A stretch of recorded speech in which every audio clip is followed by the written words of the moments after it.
Hey all, what's going on? It's Glorious Gun, and we got some Thor gameplay here in Season 1 of Ranked. I was kind of hoping to grind within the first day or two to get back into Plat to stay congruent with my rank climb, but this is some divine silver gameplay. I've been having some issue escaping this rank yet again, but I'm hoping to in time, and ideally with Thor. Thor is been buffed and is a lot more viable in my opinion. I think a lot of the Vanguard picks, like Venom and all those, they got a bit more sustain. It allows for a lot more skill expression, but with Thor in particular, just being a fan of his kit, but then in addition to that, his range option, which costs 3 Thor Force and is doing the most extensive amount of damage, and just fucking throwing hammers as well.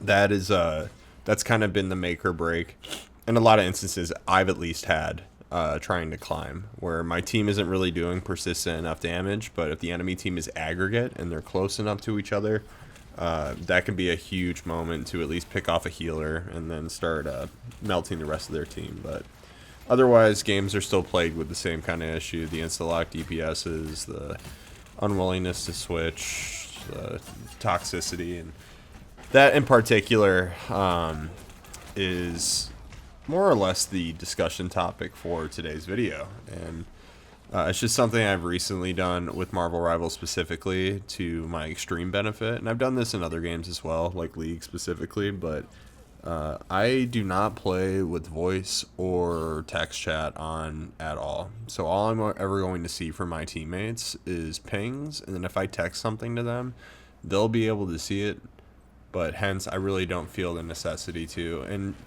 that's up until I get to later ranks, I suppose, but it's so non conducive for me to be performing and focusing the way I want to,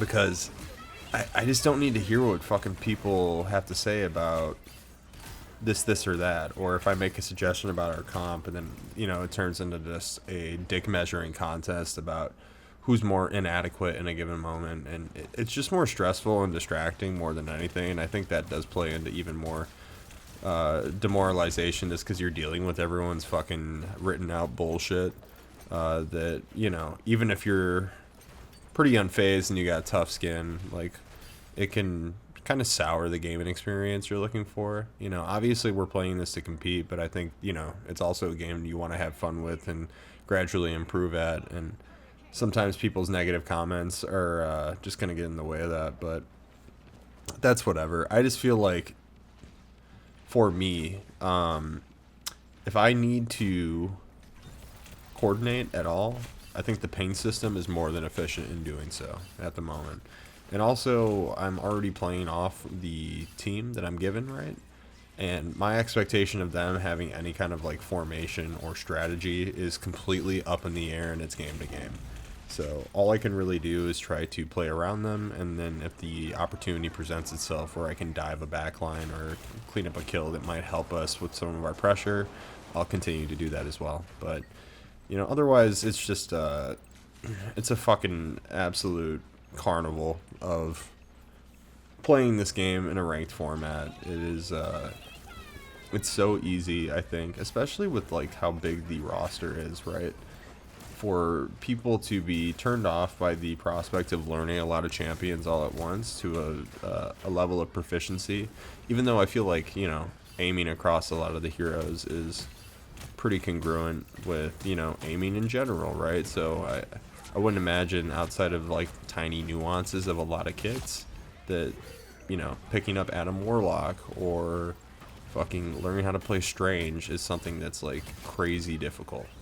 But some people are very stuck in their ways and they just want to max out on that DPS one trick, and there's nothing else we can really do to break that mold. So I will say it was nice having to Storm this game just for her benefits. She definitely got a buff here as well, I believe, in the last season. And yeah, I think in the first season, or season 0 rather, she was slept on. She definitely had good damage capacity, but she was more of a DPS like hybrid support, just given that like the movement speed boost and then the damage increase.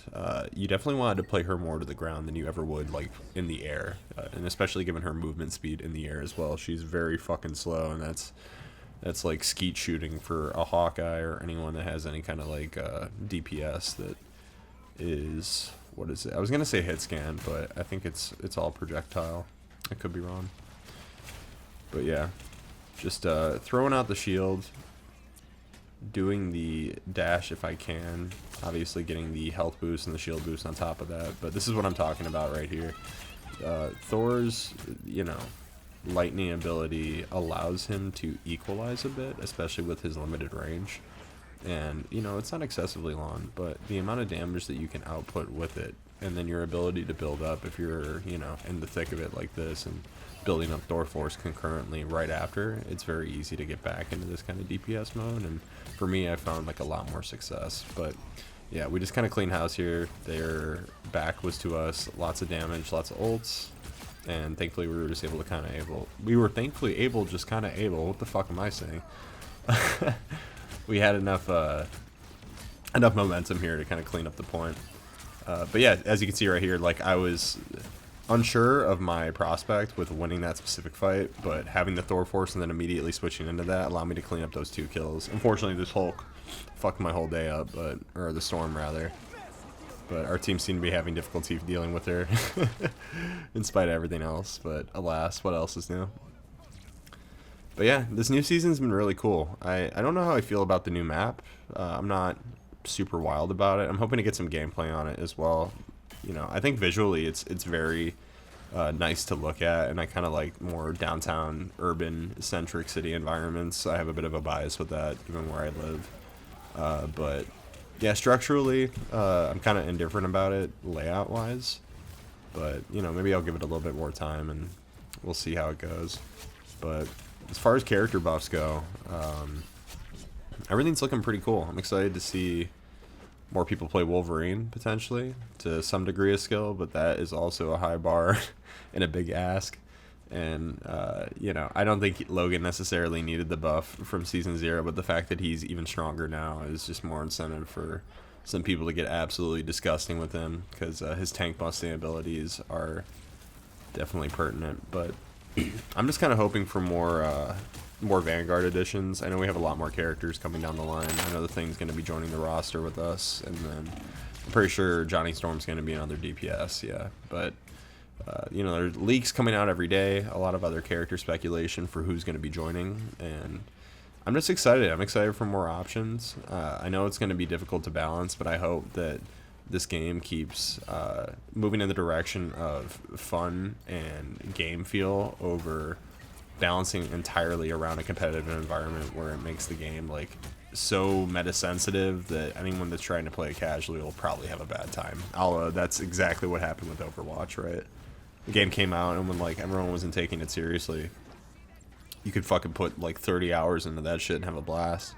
But as soon as you know, a more competitive format started adopting the updates, that kind of killed the vibe there.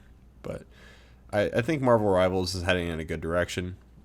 All the same, I'm excited to put out more content, and thank you guys for watching as always, and hopefully I'll be climbing back into Plat very soon. But otherwise, you guys have a good day.